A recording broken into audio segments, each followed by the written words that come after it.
Assalamualaikum warahmatullahi wabarakatuh. Perkenalkan, nama saya Dewi Catsigalaki dari kelas E5. Di sini saya ingin mempresentasikan tentang modal SDM dalam perencanaan tenaga kerjaan.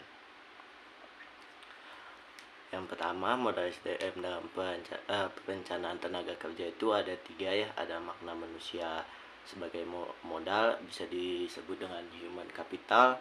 Lalu ada unsur model manusia. Yang ketiga ada pemberdayaan manusia sebagai modal atau kapital. Lanjut ke makna manusia sebagai modal.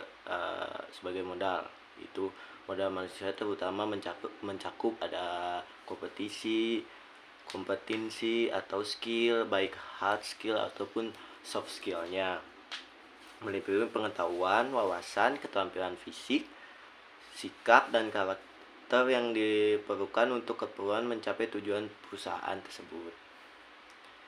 Lanjut ke definisi modal manusia atau human capital. Menurut ahli Matthew Mann dan Matigon, human capital is the sum of the knowledge, skill, experience, and other relevant workforce attribute the ways in organization workforce and drive production, performance, and achievement of strategic goals. Bisa bahasa Indonesianya itu tuh modal manusia adalah akumulasi pengetahuan, keahlian, pengalaman, atribut kekuatan pekerjaan lain relevan dalam kekuatan pekerjaan sebuah organisasi yang memacu produktivitas, kinerja, dan pencapaian tujuan strategis. Kita lanjut, menurut Stewart tahun 1997 dalam tontonan 2004, human capital diartikan sebagai manusia sendiri yang secara personal dipinjamkan kepada perusahaan dengan kapabilitas individunya, komitmen, pengetahuan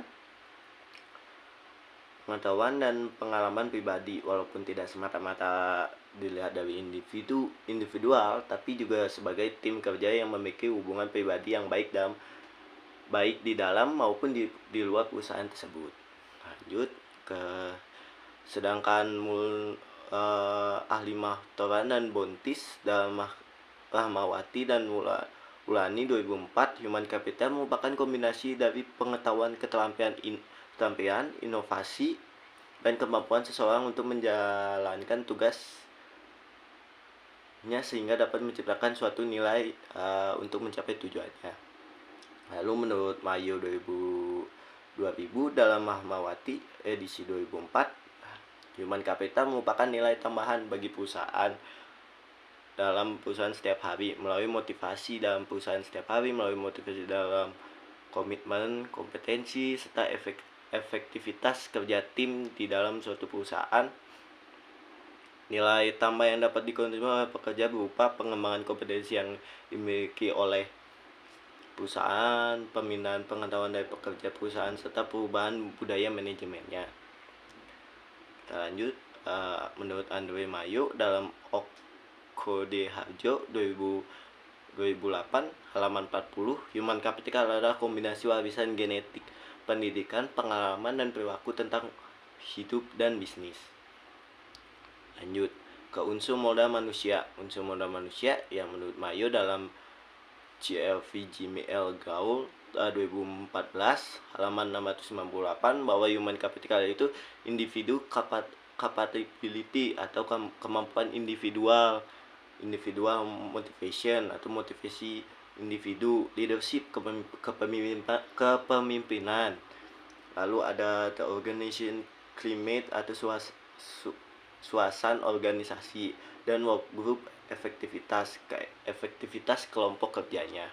Sedangkan menurut Anco 2002 dalam EDM Abdul konsep human capital sebagai berikut: ada model intelektual, model emosional, model sosial, model keterbataan, model moral, model kesehatan.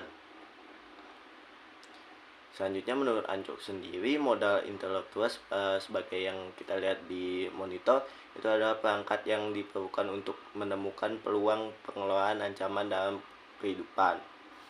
Lalu modal emosional itu ada kemampuan manusia untuk mengenal dan mengelola emosi diri sendiri, sedang memahami emosi orang lain agar dapat mengenai tindakan sesuai dalam berinteraksi dengan orang lainnya.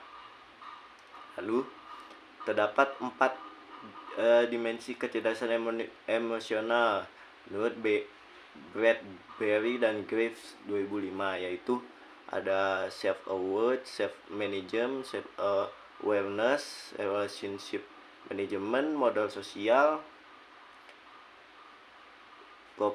propertility, dan modal keterbataan, dan yang terakhir adalah modal kesehatan.